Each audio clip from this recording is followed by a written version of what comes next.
Il-kontijiet tal-enerġija li jħallsu l-familji Maltin u Għawċin huma t-tieni l-irħas kontijiet mis-27 stat membru tal-Unjoni Ewropea.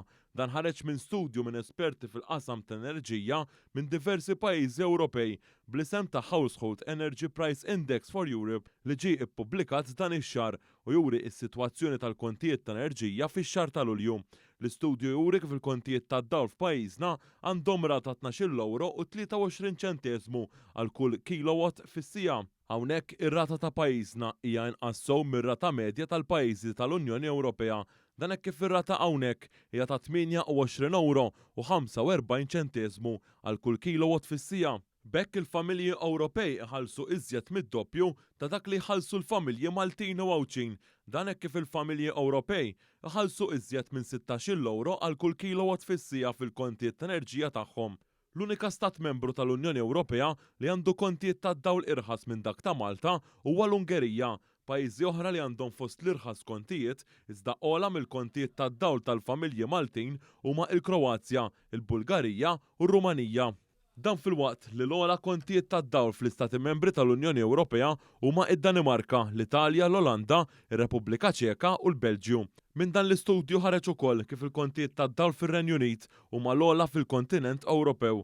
Dan hekk kif ir-rata f'dan il-pajjiż hija ta' 63 euro u 5 ċenteżmi għal kull kilowatt fis-sija. Riċentament fir-Renju Unit ħareġ kif f'Ottubru il-familji Brittaniċi se jkollhom iħallsu aktar minn 4200 euro f'sena.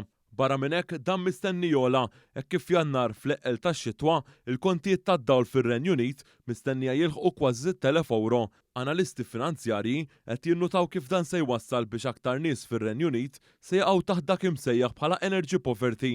Dan jiġri meta persuni ikollhom iħallsu aktar minn 10% tal-paga tagħhom għal kontijiet tal-enerġija.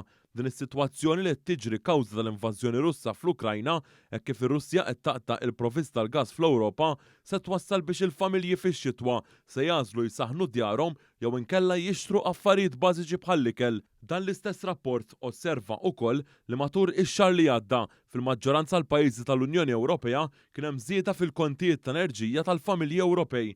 Fost dawn kien hemm il-Litwanja fejn kien hemm żieda ta' 44%, l-Olanda fejn kien hemm żieda ta' 37% u l-Bulgarija fejn kien hemm żieda ta' 24%.